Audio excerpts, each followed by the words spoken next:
Oh, there we go. We all got it. We all got it. Okay, shit. I know this man is happy to see that we all have our supply of miracle food. And I'm because just having a child is one thing, taking care of a child is something else. Absolutely. We hear a lot about mental health, in particular in our community. We've heard that the last couple of years. And you said earlier on in the show that you also battled drug addiction, and then you had issues with skin color and size kind of prohibited you from getting certain roles, all kind of tying into mental health and what we deal with in our community. How did your drug addiction kind of stem from those things, or can you kind of run us through that if you don't mind me asking? I think you take drugs to kill the symptoms of your pain. Mm-hmm. You know, people can say to you, people say you go up to, in 2 weeks, you go up to eight auditions, right? And 8 different people tell you no, no, no, no, no, no, no. People say get over it, right? But it does something to you in terms of your own self-regard. You feel you're not enough or good enough, and that rejection, because we're in the business of rejection, I think you both know that. Yeah. Rejection has an impact on you, psychologically and physiologically, and it creates pain. And so to kill the pain, I used to drink alcohol and take drugs. Until one day a friend of mine, Aida Tingamana, who's a transcendental meditation teacher, saw me sinking so bad. She said, Bill, you got to do something. So get out of here, that hippie stuff.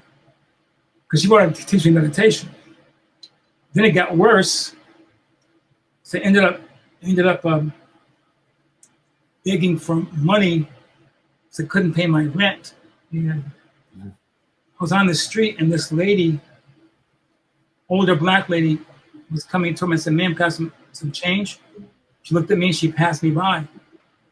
And I said, next person put some money, and I felt a tap on my back. And it's that same older lady.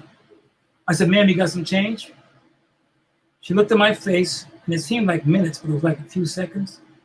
She looked at my eyes, and she looked, and she said, baby, do your mama know you out here doing this?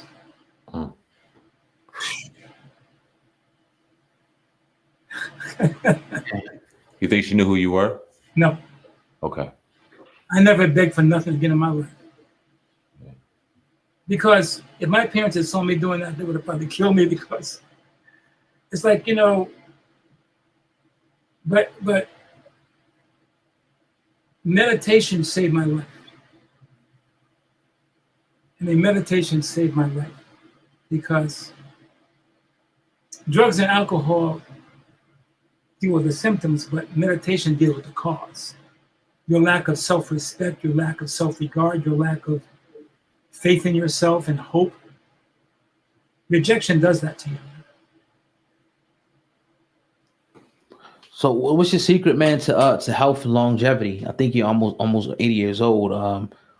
Been in the game a long time. What's some of your secrets, man, that kept you, upright so long? Psychologically and spiritually, meditation. 2, my belief in God, the universe, the God that we all should worship, I think, and give praise to and give gratitude to every single day. I have a trainer. I work out 3 days a week. I do yoga from time to time. Meditation keeps me going. And I used to think that if I got to a certain age, I would be wise. And what I learned at my age and a little before this is wisdom is your constant desire to learn. No matter how old you are, the minute you say you know it all, the universe laughs at you. Mm-hmm. Because we're told by the ego that, we're it, the center of the universe, mankind. When they haven't, forget the planets. they haven't even discovered all the galaxies. Right. How can we be, if it's from a mathematical quantum physics point of view, how can, out of the millions of planets and galaxies, how can we be the only living entity? Right. So the ego, you have a choice, one of two choices. And Wayne Dyer says this: you can be a host to God or a hostage to your ego. I prefer to try to be a host to God. Power. What keeps you inspired to continue to act? I just want to be better and better and better. I want to improve. I want to have roles that are challenging and meet those challenges. Right. Directing's the same way. When I direct a movie, when it opens in a theater, I sit in the last row in the back and not only watch the audience response, but I see things I could have done better. No matter how much they like it, I could see things I did better, could have done better. Gotcha. Who were some of your favorite actors and directors in the game?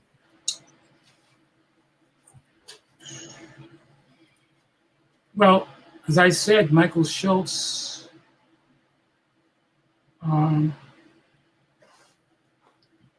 the past, the models who shaped my way of looking at directing, I would say Citizen Kane. I would say Once Upon a Time in America, The Godfather. I would say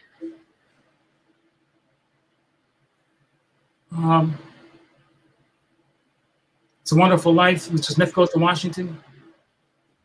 Okay.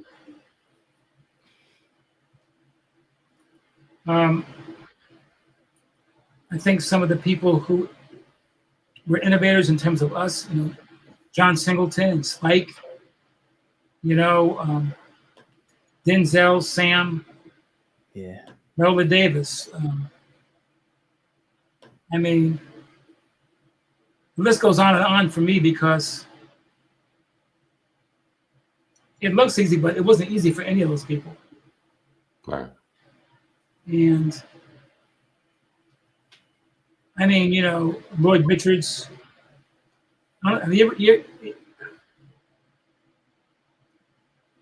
Lloyd Richards was, a genius. Who? Oh, go ahead, sir. Sorry. Yes. And he inspired me as a mentor, but also in terms of the quality of his work. And anyway. Who would you say some of your friends are still within the industry? Do you have any friends, or anybody you can consider friends within the industry throughout time? Bill Cobbs, Lou Gossett,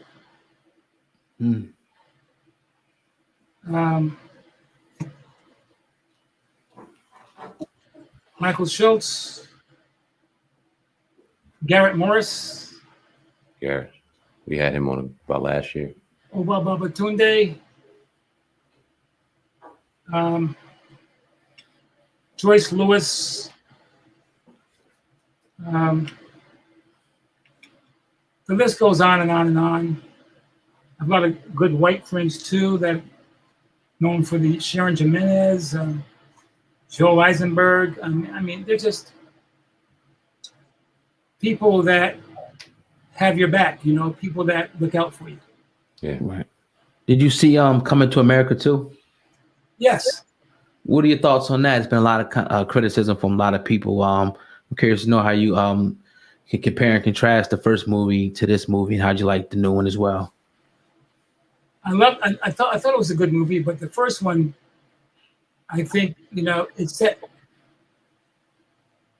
The first one, you're never going to touch that because, first of all, the storylines were funny, etc.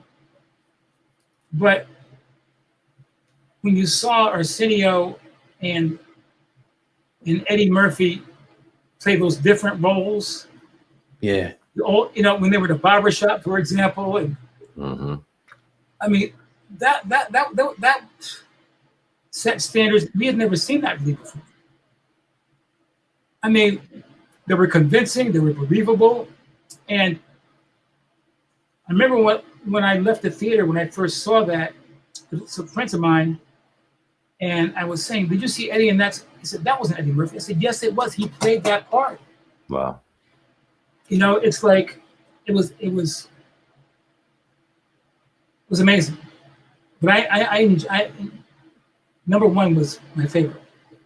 Yeah. Talk about how difficult that had to be back then in the 80s, shooting a movie when you have a barbershop scene, for example. And